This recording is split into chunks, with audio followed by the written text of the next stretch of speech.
ਸਾਡੇ ਕੋਲ ਵੰਡਣ ਲਈ ਤੇ ਕੁਝ ਨਹੀਂ ਸੀ। ਸਾਡੇ ਕੋਲ ਵੰਡਣ ਲਈ ਤੇ ਕੁਝ ਨਹੀਂ ਸੀ। ਦਰਜਾਂ ਵਿੱਚੋਂ ਤਵੀਜ਼ ਨਿਕਲੇ ਤੇ ਘਰ ਦੇ ਲੜਨ ਲੱਗ ਪਏ।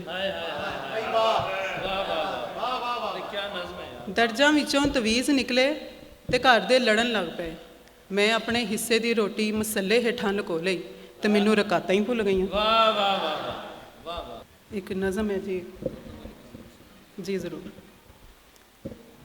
ਪਤਾ ਨਹੀਂ ਮੁਨਕਰ ਨਕੀਰ ਅਜੇ ਆਏ ਕਿਉਂ ਨਹੀਂ, ਬਸ ਸਜ਼ਾ ਦੇ ਵਰਕੇ ਤੇ ਜਾਣ ਵਾਲਿਆਂ ਦੇ 70 ਪੈਰ।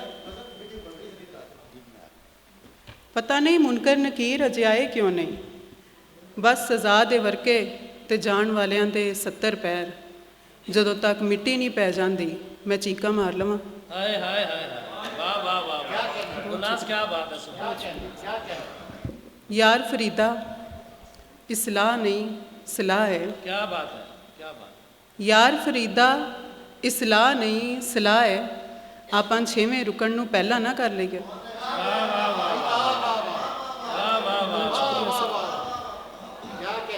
ਬਹੁਤ ਸ਼ੁਕਰੀਆ ਸਰ।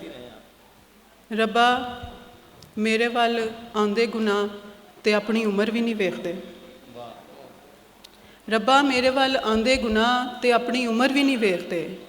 ਇਹ ਮਿੱਟੀ ਚੁੰਮਦਿਆਂ ਚੁੰਮਦਿਆਂ ਪੱਥਰ ਚੁੰਮਣ ਨਿਕਲ ਜਾਂਦੇ ਆ। ਇਹਨਾਂ ਨੂੰ ਕਹਿ ਕੋਈ ਇੱਕ ਗੁਨਾਹ ਤੇ ਟਿਕ ਕੇ ਕਰਨ।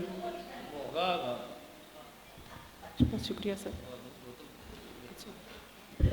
ਬੁੱਧਾ ਮਿਊਜ਼ੀਅਮ ਵਿੱਚ ਇੱਕ ਖਿਆਲ। ਗੌਤਮ ਮੇਰੇ ਨਾਲ ਧੜ ਵਟਾ ਲੈ। ਗੌਤਮ ਮੇਰੇ ਨਾਲ ਧੜ ਵਟਾ ਲੈ, ਸੁਣਿਆ ਤੈਨੂੰ ਭੁੱਖ ਨਹੀਂ ਲੱਗਦੀ। ਬਹੁਤ ਸ਼ੁਕਰੀਆ ਸਰ। ਇੱਕ ਨਜ਼ਮ ਹੈ ਜੀ ਅਰਜ਼ੀ। ਰੋਟੀ ਥੋੜੀ ਤੇ ਸਾਰੇ ਰੋਟੀ ਪਿੱਛੇ ਦੌੜੇ ਤੇ ਮੈਂ ਆਪਣੀ ਲੋੜ ਸਾਂਭ ਕੇ ਰੱਖ ਲਈ। ਕੀ ਬਾਤ ਹੈ। ਤੇ ਭੁੱਖੇ ਢਿੱਡ ਤੈਨੂੰ ਪਹਿਲੇ ਅਸਮਾਨ ਤੇ ਬੜਾ ਹੀ ਲੱਭਿਆ। ਹੁਣ ਮੇਰੇ ਕਹਿਣ ਤੇ ਇਜ਼ਰਾਈਲ ਨੂੰ ਭੇਜਦੇ ਸਹੀ, ਕੀ ਪਤਾ ਮੈਂ ਮਰ ਗਈ ਹਾਂ। ਵਾਹ ਵਾਹ ਵਾਹ ਵਾਹ।